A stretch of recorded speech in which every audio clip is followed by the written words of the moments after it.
How's it going, everyone? We gotta go over an unfortunate PlayStation update that is live right now. Might not affect a lot of you guys, but for those of you that were taking advantage of the PlayStation Stars program, its value is being lessened a little bit. We'll talk about that. Dave the Diver is getting an update, and it's available right now.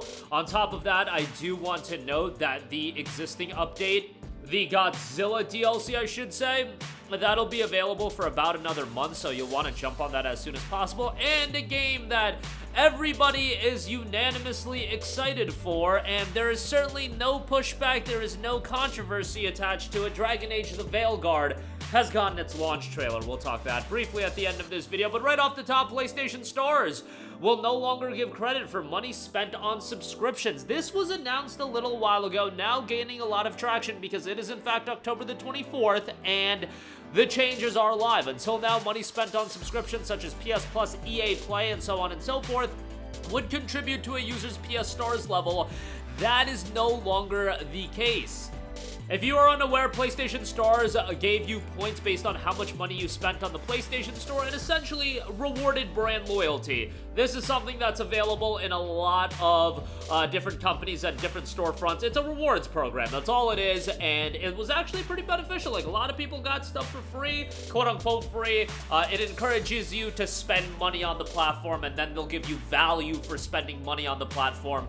At the end of the day, they're still making out like bandits because it rewards you spending money on the platform, so you'll spend even more money on the platform, cultivating some sort of brand loyalty, and that brand loyalty is incredibly powerful, and that's the whole idea of a gimmick like this. So an email was sent out, and here's what it notes. Effective October the 24th, that is in fact today, new points earned will expire at the end of the month, plus 12 months from the date on which they appear on your PlayStation Stars account balance. Points earned prior to October 24th will continue to expire at the end of the month, plus 24 months from the date on which they appear in your PlayStation Stars account balance. So essentially, if you were to buy something right now, end of this month, October 31st, you would lose those points 12 months from the end of this month, so October 31st of 2025, for example. Effective on March the 1st, something is changing as well. The definition of eligible purchases will be updated to exclude all subscription payments made on the PlayStation Store, including any initial or renewal subscription payments for PlayStation Plus or any other subscription service,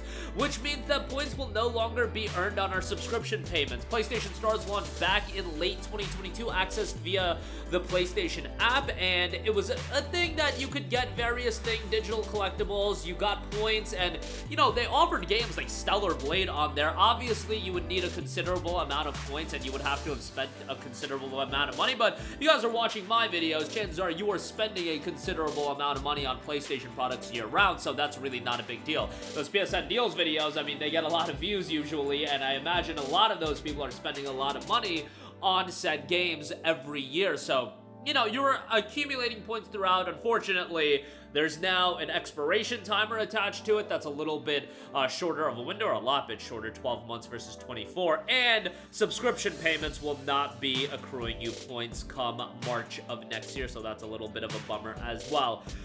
Again, in a vacuum, which seems to be my favorite term, it's really not that big of a deal. At least it's not a perceived big deal, but I think when you couple in everything that PlayStation has been doing, it really feels like PlayStation as a company, as a brand, has been trying to extract value from the consumer while lessening the value proposition on all of their avenues. PlayStation Plus, PlayStation Stars, the PlayStation ecosystem, I feel like the value is being lessened and the price points are being increased. Now, PS Stars is just a rewards program, but it's a rewards program that is rewarding you based on your investment into the platform. While they aren't getting a direct monetary payment for PlayStation Stars existing, like, you don't have to subscribe to be a part of PlayStation Stars, the idea is it was rewarding you based on your monetary investment. It always circles back to Sony making money, like, which goes without saying. They're a business.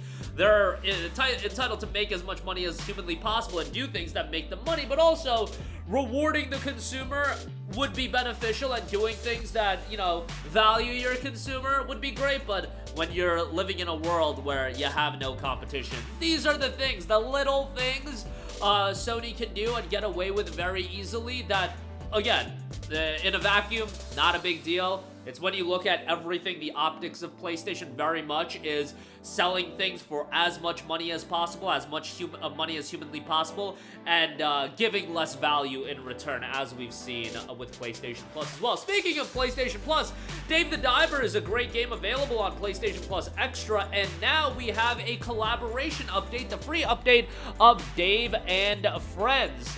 We have a brand new collaboration content. MXM Tune, popular singer-songwriter MXM Tune, visit Bancho Sushi. I'm sorry if I butchered the pronunciation of that. Dive together, serve a special dish, and enjoy the special concert. Balatro. It all started with Junok found a rule book for Jimbo's game. This game has swept through the Sea People village. Play against the Sea People and earn a special charm as a reward. Potion craft characters from the Alchemist Simulator game Potion Craft. Visit Bancho Sushi. Help the fellow alchemist find his magic cauldron and earn a new crafting item. Use it to make potions and buffs and bait for the crab trap, and purchase new ingredients and recipes for the mushroomer. Collaboration phone charms are available as well. Collaboration promo codes. How to claim, go to smartphone, call, operator, claim reward, and enter the codes. I'll leave a link in the description box below where you can look at the various codes. New content and features. New minigame. A new minigame in Bouncy Dumbo has been added to the smartphone. Purchase costumes for Dumbo with the coins earned from playing Bouncy Dumbo. The minigame app will be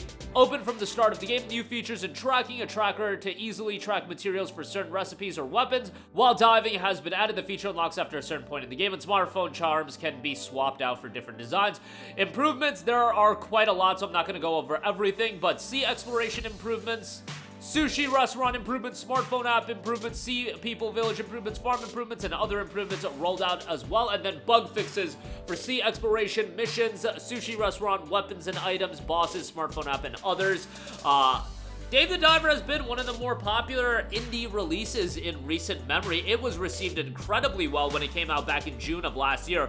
Overwhelmingly positive with 103,000 reviews. Again, the Godzilla DLC will be available on all platforms for about another month, and then it is going to be getting pulled. There is a Dredge content pack available as well, but the Godzilla content pack is a licensing deal, so that'll be expiring in a month, so jump on that as soon as possible if you can. Lastly, I know all of you guys are excited for Dragon Age the Veilguard. The launch trailer has dropped and it's out October 31st. Honestly speaking, I think this is a great launch trailer. Would have been ideal if this trailer dropped earlier, and looking at the comments section, which I feel like, you know, sometimes can be very vocal about their opinions, it seems like people are very positive. It's on the Dragon Age official YouTube channel, so obviously, you know, but like Concord was on the PlayStation official YouTube channel, and that got crapped all over. So for what it's worth, I thought the launch trailer was great. I am still incredibly skeptical of the game.